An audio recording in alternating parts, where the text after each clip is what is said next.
Fox News polls reveal what America thinks of President Trump's first 100 days. Lauren Simetti from our sister network Fox Business is here with a look at those numbers. Hey, Lauren. Good morning. Okay, so this is the report card for how the president has done thus far. Look, really strong numbers when it comes to the border. He's at 55% approval. Does well on foreign policy, too. Look at the border crossings at the southwest border. In March, they were down 95% from a year ago. And Americans largely approve of, how he's getting bad people out of this country, despite what's happening in the courts.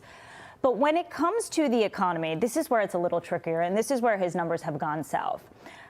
He's struggling on the economy overall with a 38% approval rating. On tariffs, it's even lower at 33%, and his handling of inflation also at 33%. Many Americans believe that the tariffs are inflationary or will be inflationary. That's the worry. The Wall Street Journal has a piece this morning, and the headline says, Trump meets his match, and his match is the markets. The stock market is down. Many of us are invested in the stock market, and it's down 5% or more since April the 2nd, which was the announcement of the tariffs on Liberation Day. Most Americans trust Donald Trump's instincts. They believe in him and what he's going to do, and they know that he looks at the stock market as a barometer of the quality of life of Americans and how he's doing as president. So they think deals are going to happen. Right now, we have 18 trade deals on paper. That's what the White House said yesterday. We have hundreds of billions of dollars of investments pouring into this company. So in order for Trump to meet his dual mandate, if you will, protect American workers, bring jobs back onshore here to the U.S., that's part of it, but also fix these trade imbalances, get rid of the non-tariff barriers, make it an equal playing field, a level playing field. That's hard to engineer. No doubt. Yeah, there's a lot of work that needs to be done. And if that work gets done and deals get made when it comes to both foreign policy and trade, then those poll numbers will change. Speaking of poll numbers, though, there is another poll on young Americans, and it reflects how they feel about the Democratic Party. Tell us about that. Hitting an all-time low. Look, we saw glimpses of this around the election time with college campuses and many young people saying, we like Donald Trump, we're going to vote for him. Look at that number in red. 23% of people under the age of 30 have a positive view of our Democratic leadership. Spring 2017, Trump's first term, it was high. It was at 42%. It got even higher to 48% around the election time, but it has dropped. Why? They don't believe in DEI. 9%, according to the same Harvard poll, says DEI has done nothing for them. 40% say the government overspends. Their leadership, Democratic leadership, is hitting in a powerful way Elon Musk and Doge all the time. The leaders aren't speaking to young people who are historically Democrat. I'm going to tie these two poll situations together. Those Trump numbers are reactionary. They will change in a heartbeat. Those Democrat numbers, those are endemic. Those are here to stay unless the Democratic Party has significant change going forward. I also thought it was interesting because in the Harvard poll about the young people, only 48% of young Americans say that having children is important, which is a topic of conversation this week with the Trump administration trying to tackle birth rates. So very interesting. Lauren, thank you so much. Thanks. Good to see you. Thank you. Okay, let's bring in Special Assistant to President Trump, Harrison Fields. Harrison, good morning to you.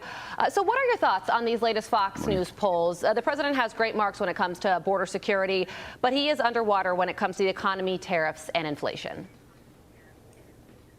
Well, I think overall the American people are giving the president his due time to get in here. It's only about 4 months to go in and do what they elected him to do, which is eventually tax cuts. We are continuing to do deregulation, and tariffs are playing one role. But if you talk to people in Main Street, you talk Macomb County, you talk Rochester, New York, these are people that are very supportive because he is reshoring jobs back into the country and prioritizing the American worker and not the worker of Vietnam. So these are all great things. And I'll just remind the American people, the poll that was conducted on November 5th, which happened to be Election Day, we had 77 million Americans vote for Trump policy. So it's only about 4 months. Give us some time. The economy is looking very strong. Look at inflation numbers. Look at jobs numbers. We are just getting started. Okay, so yesterday, the president was asked when a trade deal with China is coming, and he said, well, that depends on China. So when it comes to concessions, what does China need to do first in order for President Trump to feel comfortable enough to come to the table and make a trade deal with the country?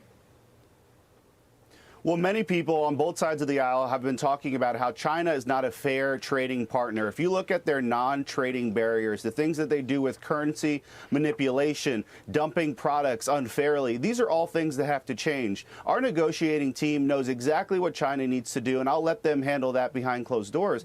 But the reality is we have massive imbalances with China that is at the disadvantage both economically and also national security for the United States and for our people. President Trump is standing up for America, not just with China, but across the entire globe, which is why we have 18 agreements in hand, and we've got a whole bunch more countries lining up to do business with the American government. Overnight, Russia launched one of its largest missile strikes on Ukraine's capital, Kyiv, killing 9 people and injuring dozens of others, including children. What are the latest when it comes to the war negotiations and where those things stand?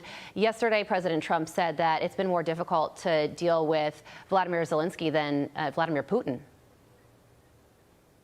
Yeah, well, unfortunately with Zelensky, it seems like we make one step forward and 10 steps back. The Wall Street Journal exclusive that he did wasn't helpful at all. We can't litigate this in the press so much so as behind closed doors. This is why we have Secretary Rubio and Special Envoy Witkoff handling these negotiations masterfully. And they are pursuing the president's goal of peace. He wants this war to end. He also wants the carnage to end in the Middle East. President Trump is always going to put forward his peace through strength mission to end wars. He doesn't want to see people die senselessly, which is exactly what he's doing. In 4 months' time, we are making so much more progress than President Biden was able to do in 3.5 years. We are going to see peace in this presidency. It is the president's commitment to do so. Well, last week also, Harrison, the president said that the U.S. and Ukraine may sign a minerals deal today.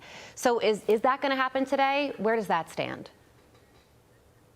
Well, I don't want to get ahead of any announcements, but I can tell you that minerals deal, which should have been signed about 2 months ago if it wasn't for Zelensky's antics in the Oval Office, has the potential of getting signed in the near future. This is going to be economically sound policy for the United States, but also for Ukraine, and it's also going to bolster their national security. I know Secretary Bessent, the president himself, have been very much attuned to this deal. They wanted to see it done, and I think it's going to be a step forward in the peace negotiations between the two parties. Okay, so yesterday we saw President Trump signing a slew of executive orders when it comes to education. And one of them was very interesting, making AI the latest subject in American high schools. Can you tell us a little bit more about that?